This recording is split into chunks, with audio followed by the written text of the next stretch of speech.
जीवन में ज्ञान सबसे बड़ा खजाना है, परंतु यही ज्ञान यदि हम भूल जाएं, तो कितनी भी शक्ति और साम्राज्य हो, सब व्यर्थ हो जाता है। सुनिए चिड़िया की 3 बातें, एक ऐसी कथा जो हमें भीतर तक झकझोर देती है। बहुत समय पहले सूर्यनगर नामक राज्य में राजा सूर्यप्रभ राज करता था। राजा वीर था, परंतु साथ ही अत्यधिक घमंडी भी। उसे लगता था कि उसकी शक्ति और धन से बढ़कर इस संसार में कुछ भी नहीं। एक दिन प्रातःकाल राजा अपने सैनिकों के साथ शिकार पर निकला। हवा ठंडी थी, पेड़ों की डालियां हिल रही थीं, पक्षियों की चहचहाहट चारों ओर गूंज रही थी, पर राजा का ध्यान केवल शिकार पर था। अचानक उसने देखा, घास के झुरमुट में एक नन्ही चिड़िया घायल अवस्था में पड़ी है। उसके पंख से खून टपक रहा था और वह दर्द से कराह रही थी। राजा ने हंसते हुए कहा, हाँ, इतना छोटा प्राणी और इतनी बेबसी, आज मेरे हाथ में तेरी जिंदगी और मौत दोनों हैं। बताओ, तुझे खाऊं या छोड़ दूं? चिड़िया ने कांपते स्वर में कहा, महाराज, अगर आप मुझे मार देंगे तो बस एक क्षणिक भूख मिटेगी, पर यदि आप मुझे छोड़ देंगे तो मैं आपको ऐसी बातें बताऊंगी जो आपके पूरे जीवन का मार्ग बदल देंगी। राजा चौंका, मन ही मन में बोला, एक नन्ही चिड़िया मुझे शिक्षा देगी?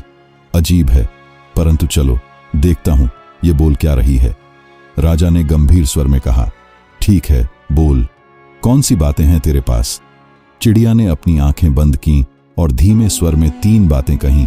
चिड़िया की पहली बात, कभी किसी पर अंधा विश्वास मत करना, क्योंकि जो सबसे अपना लगता है वही कभी कभी सबसे बड़ा धोखा दे देता है।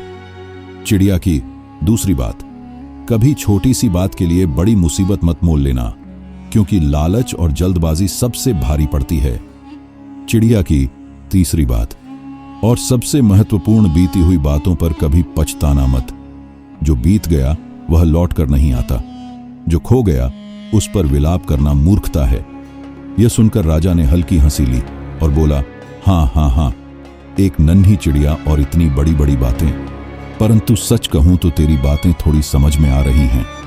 ठीक है, मैं तुझे आजाद करता हूं। राजा ने अपने हाथ से चिड़िया को उठाया और आकाश की ओर छोड़ दिया। चिड़िया ने अपने घायल पंख फैलाए और धीरे धीरे उड़कर पास के एक बड़े वृक्ष की शाख पर जा बैठी।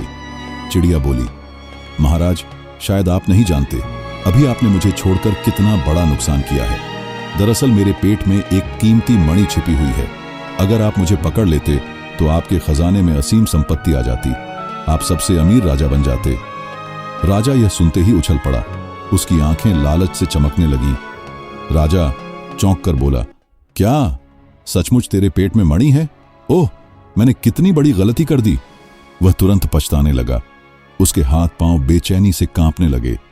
राजा घबरा कर बोला, नहीं, मुझे इसे दोबारा पकड़ना होगा, यह रत्न मेरा होना चाहिए। राजा ने तलवार उठाई और पेड़ की ओर भागा, लेकिन चिड़िया हंसते हुए और ऊपर उड़ गई। चिड़िया तेज स्वर में बोली, महाराज, क्या आपको कुछ याद आया?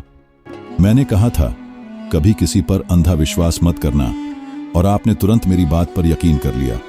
मैंने कहा था छोटी सी बात के लिए बड़ी मुसीबत मत मोल लेना, और आप एक नन्ही चिड़िया के पीछे भाग पड़े। मैंने कहा था बीते हुए पर पछताना मत, और आप अभी उसी बात पर पछता रहे हैं। चिड़िया हंसते हुए बोली, आप राजा होकर भी इतनी छोटी परीक्षा में हार गए। सोचिए, अगर जिंदगी आपको बड़ी परीक्षा में डालेगी तो क्या होगा? राजा का चेहरा लाल हो गया। शर्म, गुस्सा और पछतावे की लपटें उसके भीतर जलने लगीं। उसने सिर झुका लिया और बड़बड़ाया धीरे से, सचमुच यह नन्ही चिड़िया आज मुझे हरा गई, लेकिन यह तो केवल शुरुआत थी। राजा को अभी पता नहीं था कि आगे चलकर यही 3 बातें उसकी जिंदगी की सबसे बड़ी सच्चाई बनने वाली थीं। राजा सूर्यप्रभ ने पहली बार सीखा कि अंधा विश्वास, लालच और पछतावा मनुष्य को मूर्ख बना देता है, परंतु आगे चलकर जब उसके जीवन में अपनों का छल, धन का लोभ और भाग्य का खेल आएगा, तब ये 3 बातें ही उसके लिए मृत्यु और मुक्ति के बीच की रेखा साबित होंगी। क्या होगा आगे, जानिए भाग 2 में। सीख। ज्ञान चाहे किसी छोटे प्राणी से मिले, उसका मूल्य समझो, क्योंकि एक छोटी सी सीख भी हमें जीवन की सबसे बड़ी भूलों से बचा सकती है।